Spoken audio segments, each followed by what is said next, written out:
அனைவருக்கும் விஜய் வெங்கட்டின் அன்பான வணக்கங்கள். இங்கே எம்எஸ்எஸ் மரம் நடுதல் நிகழ்வில் 450வது வாரத்தை முன்னிட்டு நாங்கள் ஒரு நாள் பயணமாக விஜிபி கோல்டன் பீச் சென்றிருந்தோம். அன்பிற்கினிய எம்எஸ்எஸ் குடும்ப உறுப்பினர்களுக்கும் இயற்கை ஆர்வலர்களுக்கும் எனது அன்பான வணக்கங்கள். 450வது வாரங்களாக இயற்கையை நேசித்து இயற்கையை பாதுகாக்கும் உயரிய நோக்கத்தோடு இங்கே பயணிச்சிட்டு இருக்கிற இந்த எம்எஸ்எஸ் குடும்பங்கள் அந்த பயணத்தின் மகிழ்ச்சியை பகிர்ந்து கொள்ள விஜிபி கோல்டன் பீச் ரெசார்ட்டில் ஒரு நாள் ஒன்று கூடியிருந்தோம்.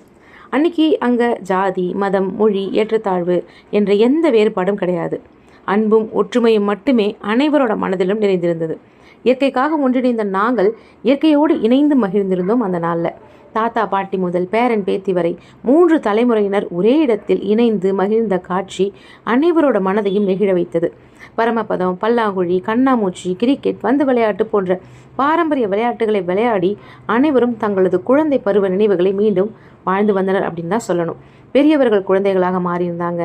குழந்தைகள் உற்சாகத்துடனும் தன்னம்பிக்கையுடனும் பெரியவர்களுக்கு புதிய அனுபவங்களை கற்றுக் கொடுத்து சிறிய ஆசிரியர்களாக மாறியிருந்தாங்க. அந்த தருணங்கள் தலைமுறைகளை இணைத்த அழகிய பாலமாக அமைந்திருந்தது. கடற்கரையில் அனைவரும் ஒன்றாக சிரித்து ஆடி பாடி உற்சாகமாக கடல் அலையில குளித்திருந்தோம்.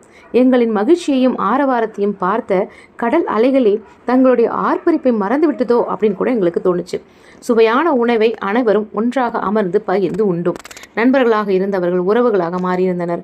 ஒரு நாள் சுற்றுலாவாக தொடங்கிய அந்த நாள் எங்கள் வாழ்நாளில் மறக்க முடியாத இனிய நினைவுகளாக மாறியது. இந்த அன்பான குடும்பம் உருவாகுவதற்கு பின்னாடி ஒருவரோட தன்னலமற்ற உழைப்பு இருந்ததுன்னு சொல்ல வேண்டியது கண்டிப்பாக இருக்குங்க. கரடுமுரடான நிலத்தில் விதை விதைத்து அன்பால் நீரூற்றி கிளைகளை செம்மைப்படுத்தி இன்று நிழல் தரும் பெருமரமாக இந்த குடும்பத்தை வளர்த்தவள் எங்களுடைய அன்பிற்குரிய சரவணன் சார். அவர் ஒருபோதும் தன்னை முன்னிலைப்படுத்தவில்லை. பொது நலனையே முதன்மையாக கருதி அமைதியாக உழைத்தார். எங்களது மகிழ்ச்சியை கண்டு மனசு நிறைந்திருந்தார் என்பது அவரை பார்க்கும்போது எனக்கு தெரிஞ்சது.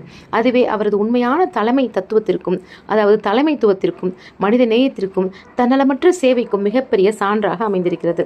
480 வாரங்களை நிறைவு செய்த அந்த ஒரு நாள் ஒரு சாதாரண சுற்றுலாவாக இல்லாமல் எம்எஸ்எஸ் குடும்பத்தின் ஒற்றுமை, அன்பு, மனிதநேயம் மற்றும் இயற்கை மீதான பற்றை மீண்டும் ஒரு முறை நினைவூட்டிய பொன்னான நாளாக அமைந்திருந்தது அப்படின்றது தான் உண்மை.